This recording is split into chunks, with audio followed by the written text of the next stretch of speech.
Dr. Edmund Hartwell heard the screaming before he even reached the Ashford farmhouse. The sound cut through the October morning air like broken glass scraping against bone, and it made his stomach clench with a dread he had never experienced in 12 years of practicing medicine in Hartford County, Connecticut, had been summoned by Thomas Ashford at dawn with words that still echoed in his mind. "Doctor, please come quickly. Something is wrong with our Sarah, something that cannot be explained by any earthly means." Now, as Edmund climbed down from his medical carriage, the screaming stopped abruptly, leaving only the whisper of autumn wind through bare maple trees and the distant lowing of cattle that seemed unusually restless this morning. Ashford Farm sat on the outskirts of Millbrook, a small farming community where families had worked the same rocky soil for generations, and where modern conveniences of 1892 had barely touched the ancient rhythms of rural life. Thomas Ashford met him at the front gate, his weathered face drawn tight with exhaustion, and something deeper, something that looked like fear of his own daughter. "She has not slept for 6 days, Dr. Hartwell." Thomas said, his voice barely above a whisper, "and when she does close her eyes, she speaks in languages we have never heard, words that seem to burn the air itself." Edmund had delivered Sarah 16 years ago, on a night when snow fell so thick it buried the farmhouse to its windowsills. She had been healthy child, bright and curious, with her mother's green eyes and her father's stubborn chin. Nothing in her childhood had suggested the horror that now waited behind the farmhouse door. Martha Ashford opened the door before Edmund could knock, her face pale as fresh milk and her hands shaking as she wrung them in her apron. "Doctor, thank God you have come," she whispered, glancing nervously toward the staircase that led to the upper rooms. "We tried everything. The pastor from town, Father Mackenzie, even traveled from Hartford to pray over her, but nothing seems to touch whatever has taken hold of our girl." Edmund followed Martha up the narrow wooden stairs, each creak seeming to announce his arrival to whatever waited above. The smell hit him halfway up. It was not the usual sickroom odor of sweat and medicine, but something else entirely, something that reminded him of burnt herbs and old graves in rooms that had been sealed for too long. Sarah Ashford's bedroom door stood slightly ajar, and through the gap Edmund could see a slice of the room beyond. Wallpaper seemed to move in the dim light, shifting patterns that hurt his eyes when he tried to focus on them. "Doctor, she knows you are here," Martha whispered, her voice tight with barely controlled panic. "She knows things she should not know, things about people she has never met, places she has never been." Edmund pushed open the door and stepped inside. The room was cold, despite the October sun streaming through the windows, and his breath came out in small white puffs as if winter had settled permanently in this one space. Sarah sat in the center of her bed, surrounded by torn pages from what appeared to be medical textbooks, though Edmund was certain the Ashford family owned no such books. Her long auburn hair hung in tangled knots around her shoulders, and her once bright green eyes had taken on a milky quality that made them appear almost blind. Yet, when she looked at him, Edmund felt certain she could see far more than any human should be able to see. "Dr. Hartwell," she said in a voice that sounded like grinding stone, "you have come to examine the unexplainable, to document what cannot be documented, to cure what has no earthly cure." Edmund felt his medical bag slip from suddenly nerveless fingers. Sarah had never met him before today, yet she spoke his name with the familiarity of an old friend.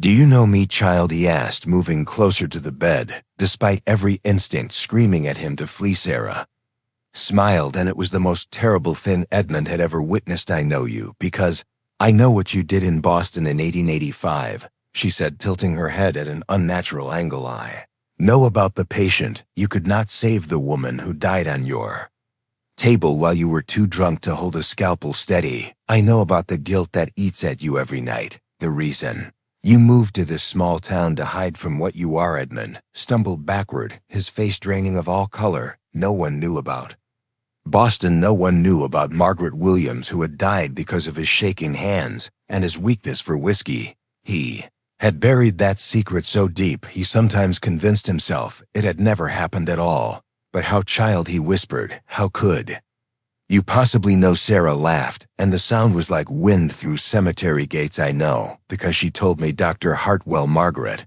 Williams told me when she visited last night. She sat right there in that chair and described every detail of how you let her bleed to death while you fumbled with instruments you could barely hold. She told me how her children cried at her funeral, how her husband had never remarried because the grief consumed him. She told me other things too, Dr. Hartwell, things about the other patients you failed, the other lives you destroyed with your drinking. Edmund sank into the chair. Sarah had indicated his legs no longer able to support him.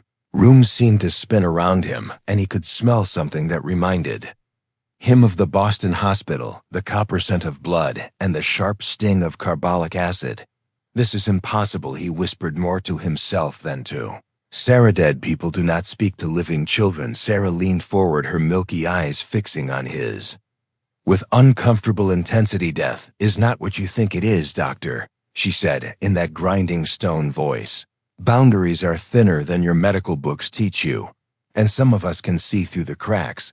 Some of us can hear the voices of those who refuse to rest. Edmund reached for his medical bag with trembling hands, trying to focus on what he knew, on science and reason, and the rational world he had devoted his life to understanding. Let me examine you, Sarah, he said, his voice stronger. Then he felt there must be a medical explanation for what is happening to you, perhaps a fever that is causing hallucinations or some form of nervous exhaustion. Sarah allowed him to approach, but when Edmund reached out to feel her forehead for fever, his hand passed through empty air as if she were made of mist. He jerked backward, stumbling against the wall, his heart hammering against his ribs like a trapped bird. Sarah was sitting exactly where she had been a moment before, solid and real, but his hand had touched nothing. Impossible, he breathed. You are beginning to understand, Dr. Hartwell. Sarah said, her voice now carrying harmonics that seemed to come from multiple throats at once. What you call impossible is simply what your small mind cannot accept. What you call medical mystery is something far older and far more dangerous than your textbooks dare to acknowledge. Edmund looked around the room, desperately seeking some rational explanation for what he was experiencing. Medical texts scattered around Sarah's bed caught his attention, and he bent to examine them. Pages were from advanced surgical manuals, texts that would not be available to a farming family in rural Connecticut. More disturbing still, the pages seemed to focus on one particular subject: brain surgery, specifically procedures for removing portions of the human brain. Edmund felt his blood turn to ice water in his veins. Sarah, where did these pages come from? He asked, though he dreaded the answer. She who walks in the spaces between gave them to me. Sarah replied, she who died under your knife in Boston. She who still bleeds in the place where the living and dead touch. She wants you to understand, Dr. Hartwell, what you must do to save me. Edmund stared at the medical pages, his vision blurring as memories of Margaret Williams flooded back. The failed surgery, the arterial bleeding. He could not stop the way her eyes had looked at him in those final moments, full of trust that slowly turned to understanding, and then to something else, something that looked almost like forgiveness. But the dead do not forgive. Edmund knew that much. Dead remember everything. Outside the window, clouds gathered with unnatural speed, blocking out the morning sun and plunging the room into premature twilight. Sarah began to hum a melody that Edmund recognized with growing horror. It was the song Margaret Williams had been humming just before the surgery began, the last sound she had made while still truly alive. Dr. Hartwell, Sarah said, her voice now coming from everywhere and nowhere at once.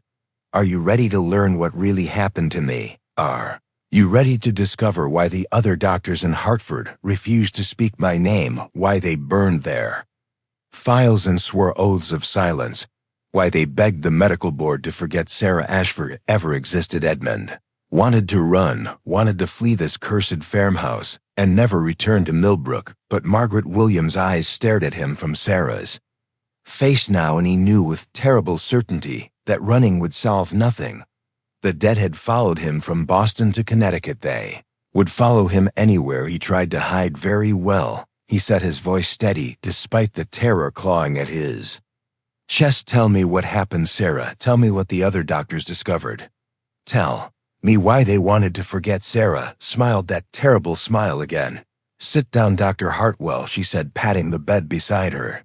This story begins 3 weeks ago when I first started seeing the woman in the mirror, when I first heard voices calling my name from empty rooms.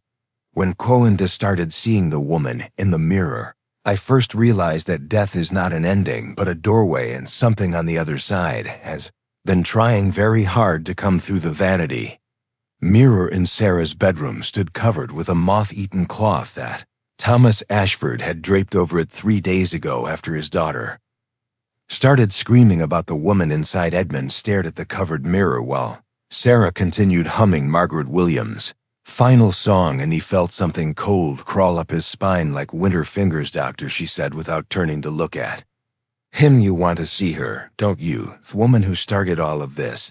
The woman who showed me what doctors really do when no one is watching. Edmund's hands shook as he reached for the cloth covering the mirror. Every rational part of his mind screamed warnings, but he had already crossed too many lines into the impossible to turn back now. When he pulled away the fabric, the mirror reflected the room normally for a moment, showing only himself and Sarah sitting on the bed. Then the reflection began to change. The woman who appeared in the glass was not Margaret Williams as Edmund had expected. Instead, she wore the simple dress of a country girl circa 1870, with long dark hair that fell past her shoulders and eyes that held depths of pain Edmund had never seen in any living person. Sarah, who is she? Edmund whispered, though he was beginning to suspect he already knew her. Name was Rebecca Morrison, Sarah replied, and her voice carried that strange harmonic quality again. She was 17 years old when she was brought to Dr. Lawrence Caldwell in 1871.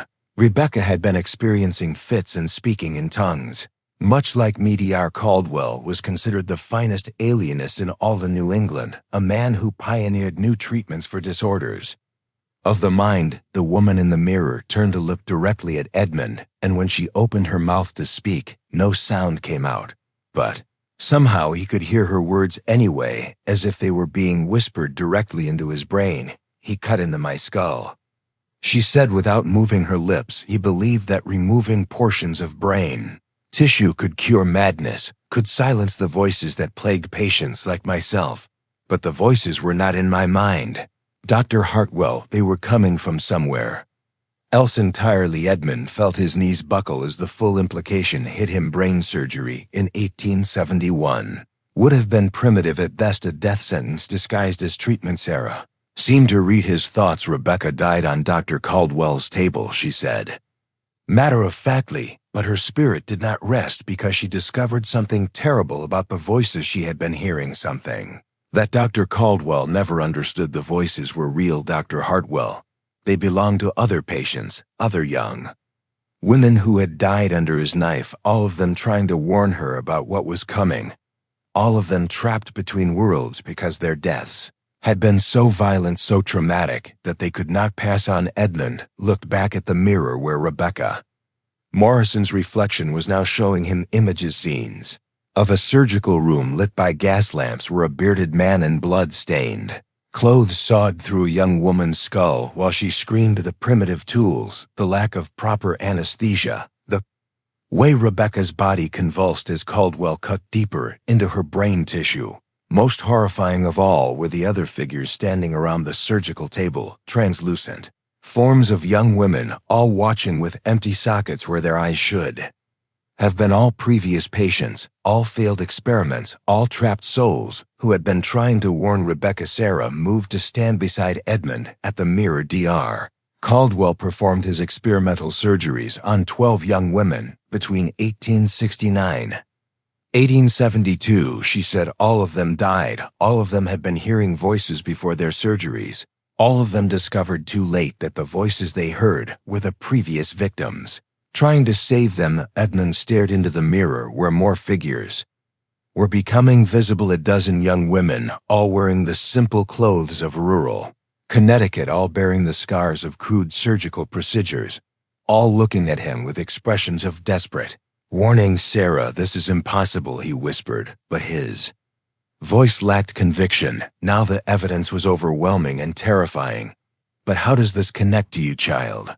Does Rebecca Morrison's spirit reach across 20 years to speak with you? Sarah turned away from the mirror, and Edmund saw tears streaming down her face for the first time since he had arrived. Because I am number 13, Dr. Hartwell, she whispered. Dr.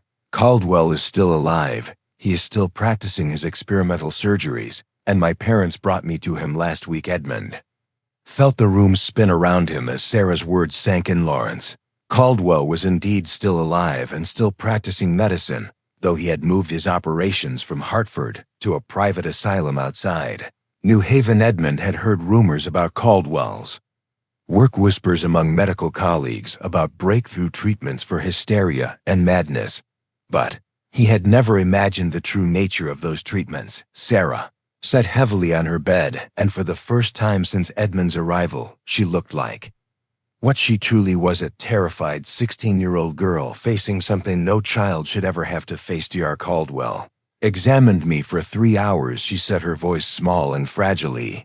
Asked me about the voices I had been hearing, the strange dreams. The way I sometimes knew things I should not know. He told my parents that I was suffering from acute hysteria, complicated by supernatural delusions. Said that new surgical techniques could remove the diseased portions of my brain. He said it would cure me completely. Edmund felt sick as he realized what must have happened next. You saw Rebecca Morrison, didn't you? He said quietly. During the examination, you saw her spirit. Sarah nodded, tears still flowing. She appeared in the mirror in Dr. Caldwell's office, she whispered. She showed me what really happened to her, what happens to all his patients. Told me that the voices we hear are not symptoms of madness, Dr. Hartwell. They are warnings from the dead, warnings that we are about to join them. Edmund paced the small room, trying to process everything he had learned. The rational part of his mind still insisted this was all elaborate hallucination brought on by hysteria or fever, but the evidence was becoming impossible to ignore. Sarah, tell me exactly what Dr. Caldwell said about the surgery he wanted to perform. Sarah wiped her eyes with the back of her hand, leaving streaks on her pale cheeks. Called it a lobotomy, she said. Though he admitted the technique was still experimental, he said he would remove the portions of my brain responsible for hallucinations and supernatural sensitivity. Scheduled the surgery for tomorrow morning. Edmund's blood turned to ice water. Tomorrow morning. Sarah had less than 24 hours before Caldwell would cut into her skull, just as he had done to Rebecca Morrison and 11 other young women. But why didn't your parents stop the procedure after you told them what you had seen? Sarah's expression grew bitter. They think I am insane, Dr. Hartwell. When I tried to explain about Rebecca, about the other spirits, they became convinced that Dr. Caldwell was right. That surgical intervention is the only way to save me from complete madness. They signed the papers yesterday. Even now they are preparing to take me back to New Haven. Edmund looked around the room at the torn medical texts, the covered mirror, the strange symbols carved into the windowsill that he was just now noticing. Sarah, what are these markings? He asked, pointing to the intricate designs. Rebecca taught them to me, Sarah replied. They are protection symbols meant to keep spirits anchored to our world. She and the others have been using their combined energy to strengthen my connection to the land of the living, to keep me here long enough to find someone who might be able to help, someone with medical knowledge who could expose Dr. Caldwell's crimes, someone who might listen to the truth. Edmund stared at Sarah, understanding flooding through him like cold water. You knew I was coming, he said. You knew about my past with Margaret Williams because the spirits told you. Because you needed someone who would understand guilt, someone who had failed a patient before, someone who might be willing to risk everything to save you. Sarah nodded. Rebecca said, you were the only doctor in Connecticut who might believe our story, the only one who had experienced enough shame and regret to open your mind to possibilities beyond medical textbooks. The only one desperate enough for redemption to help us. Edmund looked out the window where storm clouds were gathering with supernatural speed.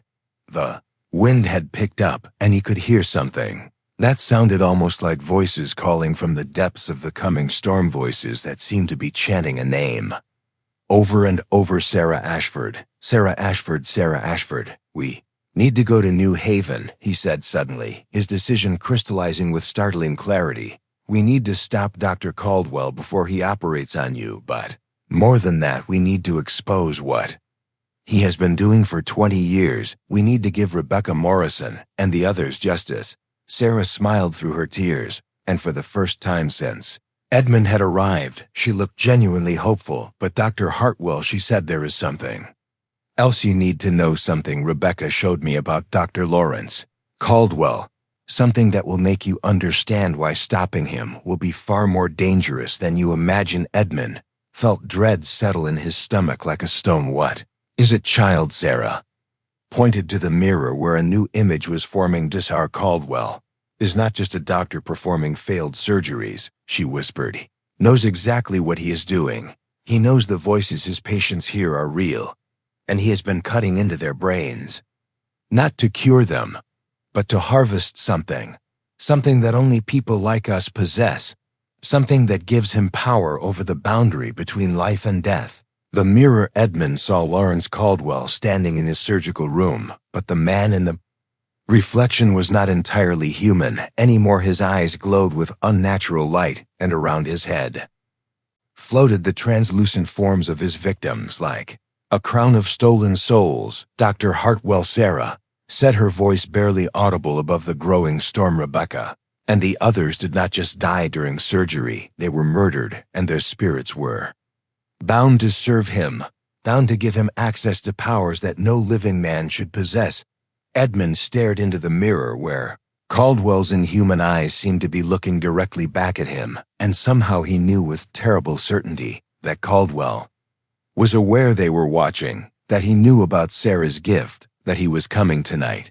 Temperature in Sarah's bedroom dropped 20 degrees in the span of a single heartbeat. Edmund watched his breath from thick white clouds as frost began spreading across the windows in patterns that looked disturbingly like reaching fingers. Sarah suddenly went rigid on her bed, her milky eyes rolling back until only the whites showed. He comes, she whispered in a voice that belonged to someone else entirely.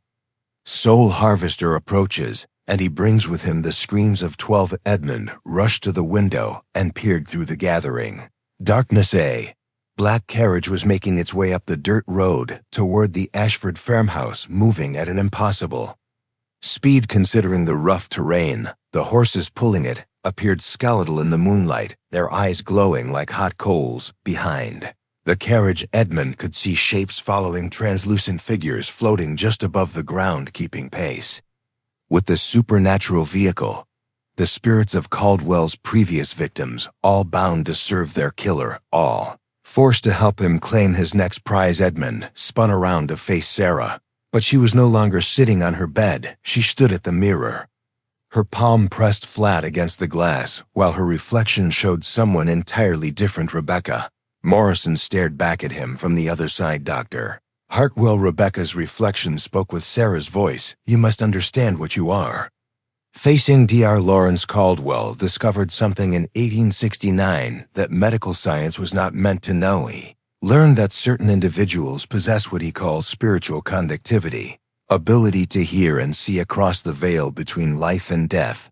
Instead of treating this gift, he began harvesting it. Each surgery he performs removes not just brain tissue, but the very essence that allows communication with the dead. He consumes this essence, and it grants him power over both worlds. Edmund felt his sanity slipping as he processed this information, but that would mean he is essentially feeding on the souls of his patients, that every surgery is an act of supernatural cannibalism. Rebecca's reflection nodded grimly. The 12 women who died on this table did not simply pass away, Dr. Hartwell. Their spiritual essence was cut away and absorbed. Their souls were torn from their bodies and bound to his will. They exist now as his servants, forced to help him identify new victims, forced to help him harvest more power. The sound of carriage wheels on gravel grew louder, and Edmund heard heavy footsteps approaching the farmhouse downstairs. Martha Ashford's voice carried up through the floorboards. Dr. Caldwell, how wonderful that you have come to check on Sarah. We were not expecting you until tomorrow morning. Edmund felt panic rise in his throat like bile. The Parents had no idea what was approaching their home. They welcomed their daughter's killer like an honored guest. Sarah suddenly snapped back to herself, blinking rapidly as Rebecca's presence faded from the mirror. Dr. Hartwell, she gasped, grabbing his arm with fingers that felt ice cold. He will try to take me tonight. The spirits have seen his plan. He cannot risk waiting until tomorrow because he knows we have discovered the truth. He will attempt the surgery here in this house using portable instruments. If my parents resist, he will kill them. Too heavy. Footsteps climbed the staircase outside the bedroom door. Edmund looked around desperately for some form of weapon or protection. But what could earthly tools do against a man who commanded the dead? The door opened without anyone touching the handle. Dr. Lawrence Caldwell stepped into the room, and Edmund immediately understood why the other Hartford physicians had burned their files. Caldwell appeared to be a normal man in his 60s, with silver hair and the confident bearing of a successful surgeon, but his eyes held depths that belonged to no human being. Around his head, like a crown of shadows, floated the barely visible forms of young women, his victims all tethered to him by invisible chains, all forced to whisper secrets about the living world, all helping him hunt. Mr. Ashford tells me you have been examining my patient, Dr. Hartwell, Caldwell said, his voice carrying harmonics that made Edmund's teeth ache. I trust you found her condition as fascinating as I do. Edmund forced himself to stand straighter, despite the supernatural dread radiating from Caldwell like heat from a furnace. I find her condition deeply troubling, he replied, trying to keep his voice steady, particularly the advanced surgical texts she somehow acquired, and her knowledge of medical procedures she should have no understanding of. Caldwell smiled, and Edmund saw that his teeth had been filed to points. Oh, Sarah is quite remarkable, he said, moving closer to the bed. Her spiritual conductivity is the strongest I have encountered in 20 years of practice. Harvest from her essence will grant me abilities I have only dreamed of, the power to command not just the recently dead, but ancient spirit souls that have wandered the earth for centuries. Sarah pressed herself against the headboard as Caldwell approached. I will not let you cut me, she whispered. Rebecca and the others have shown me how to resist, how to anchor my soul so deep in this world that you cannot tear it free. Caldwell laughed, and the sound made the windows rattle. Child, you understand nothing about the forces at play here. I have consumed the spiritual essence of 12 gifted individuals. I command their souls, absolutely. They will help me hold you down while I perform the necessary procedures. With a gesture from Caldwell, the temperature in the room plummeted further. Frost spread across every surface, and Edmund could see his own breath crystallizing in the air around the room. Translucent figures began to materialize, young women in burial clothes, all bearing the scars of crude surgical procedures, all moving to surround Sarah's bed, all reaching out with ghostly hands to grab her. But something unexpected happened. Instead of seizing Sarah, the spirit women turned to face Caldwell. Empty eye sockets began to glow with soft white light. Rebecca Morrison's voice spoke through all of them at once. We are no longer your slaves, Lawrence Caldwell. This girl has shown us the truth you kept hidden, shown us that our bonds can be broken, that our souls can find peace only after we deliver justice. Caldwell's confident expression faltered.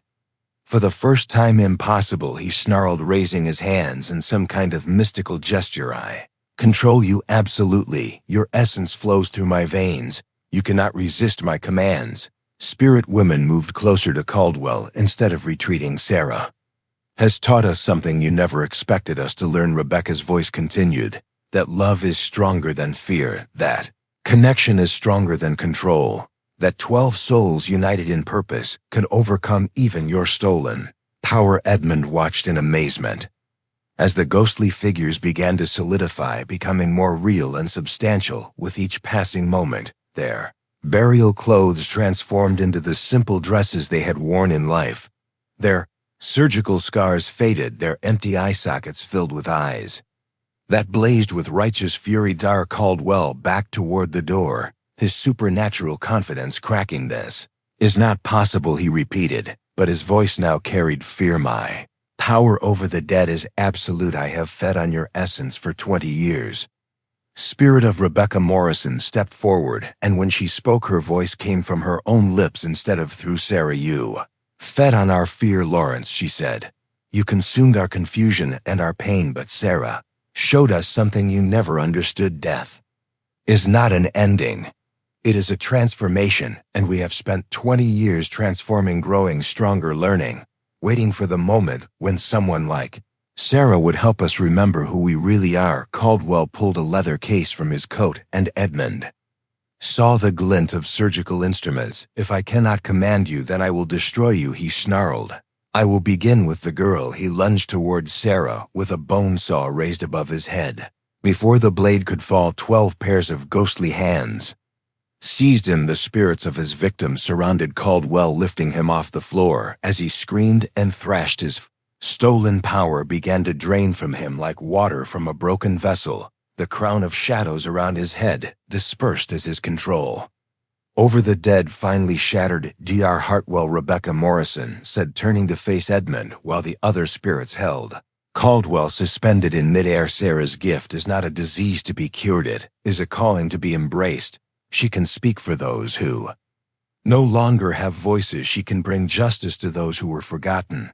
But she needs someone from your world to help her, someone who understands both medicine and redemption. Will you help us, Dr. Hartwell? Will you help us make sure Lawrence Caldwell never harms another living soul? Edmund looked at Sarah, who was now glowing with the same soft white light as the spirits. Looked at Caldwell, writhing in supernatural bonds. He thought about Margaret Williams, about his failures, about the chance for redemption that had somehow found him in this impossible place. Yes, he said, his voice growing stronger. I will help you. I will make sure the world knows what Lawrence Caldwell really is. Caldwell's scream suddenly stopped. His body went limp in the spirit's grasp, and when Edmund looked into the man's eyes, he saw something that made his blood freeze. Caldwell was smiling, and behind his filed teeth, something else was moving. Something that had been hiding inside him all along. Something that whispered, you cannot kill what was never truly alive. The thing that had been wearing Dr. Lawrence Caldwell's face began to change. Edmund watched in horror as the man's features shifted and melted like wax near flame, revealing something underneath that had never been human. Skin peeled away in strips, showing muscle that writhed with its own life. The filed teeth fell out one by one, clattering to the floor as new ones grew in their place, rows upon rows of needle-sharp fangs that belonged in the mouth of some deep-sea predator. Sarah screamed, but her voice was joined by 12 others as the bound spirits recoiled from what they were witnessing. Even death itself seemed afraid of what Caldwell truly was. Rebecca Morrison's spirit flickered and grew dim, as if the creature's true nature was somehow draining her very existence. Dr. Hartwell, she whispered, her voice fading. We were wrong. Dr. Caldwell did not discover the power to harvest souls. Something else discovered him, something that has been feeding through him for decades.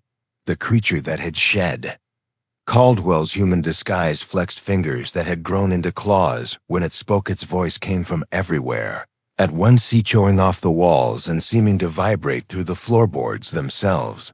I'm older than your medicine, older than your science, it said. I walked among humans when they still cowered in caves and painted spirits on stone walls. I have worn 1,000 faces, consumed 1,000 souls. And this pathetic doctor was merely my latest vessel. Edmund felt his mind struggling to process what he was seeing.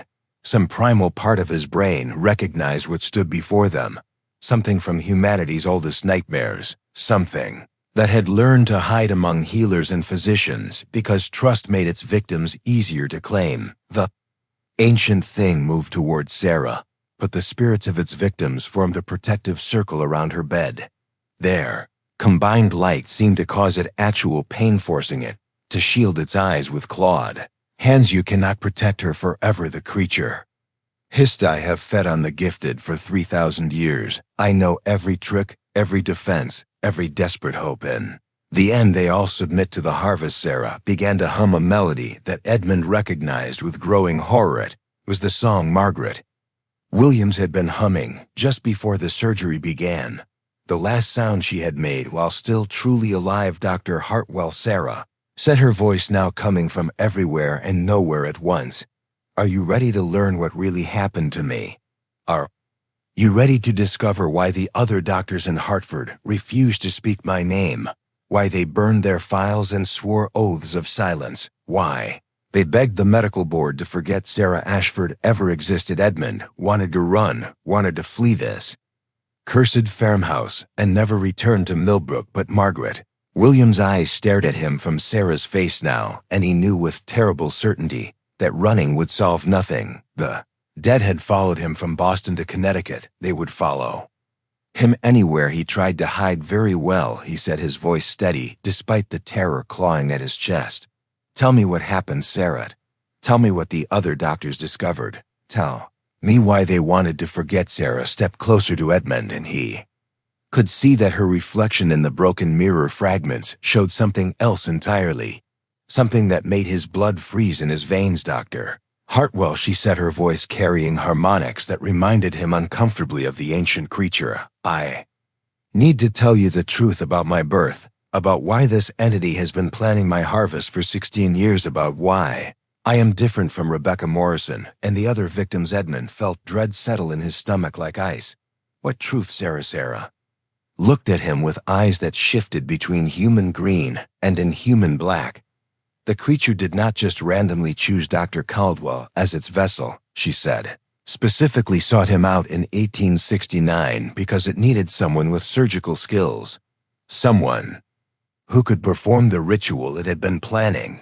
The ritual to create the perfect harvest, a child born with maximum spiritual conductivity, a child whose very existence would weaken the barrier between worlds, a child who could serve as a doorway for its true form to enter our reality permanently. Edmund stared at her as understanding dawned with horrible clarity. Sarah, your mother. She was one of its victims, wasn't she? Sarah nodded, tears mixing with something darker on her cheeks. My mother, Mary Blackthorne, was brought to Dr. Caldwell in 1875. She had been seeing spirits since childhood. During her surgery, the creature discovered something. She was pregnant, and the child she carried had inherited her spiritual gifts, but more than that, the trauma of the surgery, the mixing of her blood with the creature's essence, it changed me while I was still in the womb, made me something that was neither fully human nor fully monster, something that could exist in both worlds, something that could open doorways. Edmund felt the world spin around him. Sarah, you are telling me that you are. Sarah's form began to flicker between human and something else.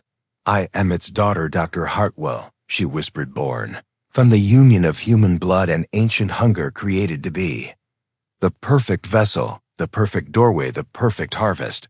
But there is something the creature never anticipated, something it could not plan for. Edmund stepped closer despite every instinct screaming at him to run. What is that? Sarah smiled, and for a moment she looked completely human again. It never expected me to choose. It never considered that love could be stronger than blood, that 16 years of human kindness could overcome ancient evil, that Martha and Thomas Ashford could raise me to value life over power. The ancient creature roared in fury. You cannot deny your nature. You cannot choose weakness over strength. You are mine by blood, by birth, by destiny. Sarah turned to face the creature that had sired her, and Edmund saw something in her expression that gave him hope, defiance, pure human defiance. I choose my humanity, she said. I choose the Ashfords who raised me. Choose the spirits who need justice. I choose to close the doorway forever, even if it destroys me. The creature lunged forward, but Sarah raised her hand and light exploded from her palm. Light that erupted from Sarah's hand was unlike anything Edmund had ever seen. It was not the soft white glow of the spirits, but something that seemed to contain every color that had ever existed, every sunset, every rainbow, every flame that had ever burned with hope.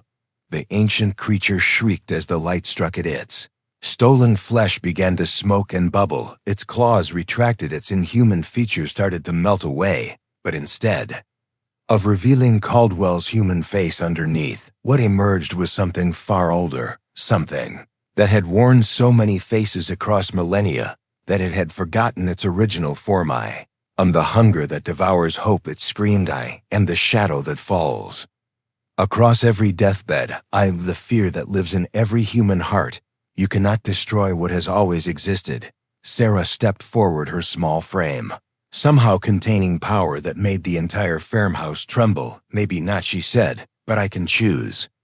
What it feeds Oni can choose whether it consumes fear or love, whether it harvests despair or hope, whether it takes life or gives it. Edmund watched in amazement as Sarah's hybrid nature finally revealed itself fully. She was indeed the daughter of two worlds, but instead of being torn between them, she had found a way to balance them, to use the creature's power for healing instead of harm, to channel ancient energy toward protection instead of destruction. 12 spirits of Caldwell's victims gathered around Sarah, no longer bound servants, but willing allies. Together, they began to weave something that looked like golden threads. Threads that stretched between the world of the living and the realm of the dead. Threads that would hold the doorway closed, not through force but through choice, through love, through the willing sacrifice of one who belonged to both worlds. Ancient creature made one final desperate attempt to claim its prize. It shed the last remnants of human form, revealing itself as pure hunger, pure void, pure negation of everything that lived and loved and hoped. But Sarah was ready. Dr. Hartwell, she said, extending her hand toward Edmund, I need you to complete what we started. I need you to help me choose the surgical diagram. Rebecca showed us it was not just about enhancing spiritual conductivity. It was about making a permanent choice, about severing the connection to darkness while strengthening the connection to light. Edmund understood what she was asking. She wanted him to perform the surgery not to remove her supernatural nature, but to purify it, cut away the creature's influence while preserving her ability to help the dead find peace. The scalpel in his hand began to glow with the same multicolored light around them. Reality itself seemed to hold its breath. This is madness, Sarah, he whispered. I could kill you. I could destroy everything we have fought for. Sarah looked at him with complete trust. Dr. Hartwell, she said, 7 years ago you failed to save Margaret Williams. Tonight you can save everyone, including yourself. Edmund raised the scalpel, his hands perfectly steady, his purpose absolutely clear. For Margaret, he whispered, for Rebecca and the 12, every soul that deserves justice, for every child who deserves to grow up in a world without monsters. The blade descended, and as it touched Sarah's skin, ancient creature gave one final scream of rage before being pulled backward through a doorway that snapped shut like a closing eye, leaving only silence and the sound of a young girl breathing slow and steady and completely human. 3 weeks later, Edmund sat beside Sarah's bed in the Millbrook house where she was recovering. Surgery had been successful beyond his wildest hopes. Sarah retained her ability to see and communicate with spirits, but now she used that gift only to help the dead find peace, to deliver messages from lost loved ones, to guide wandering souls toward the light. The hunger was gone. The darkness was gone. Ancient creature's influence had been severed completely. Dr.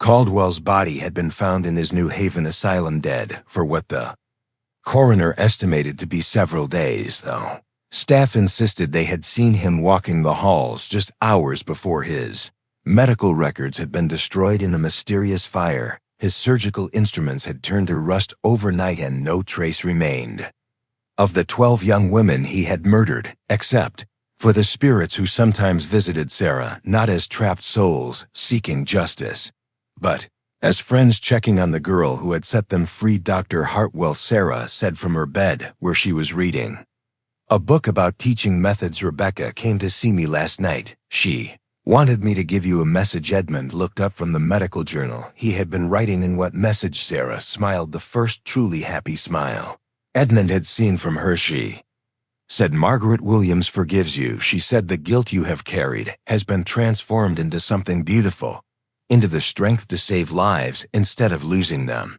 into the wisdom to choose hope over despair. She said you should stop carrying shame and start carrying purpose. Edmund felt tears prick his eyes. And what will you do now, Sarah, now that you are free to choose your own path? Sarah looked out the window toward the Millbrook schoolhouse. I want to become a teacher, she said. I want to Help children learn not just reading and arithmetic, but kindness and courage and the importance of choosing light over darkness. I want to make sure no child ever faces what I faced. No family ever loses what the 12 families lost.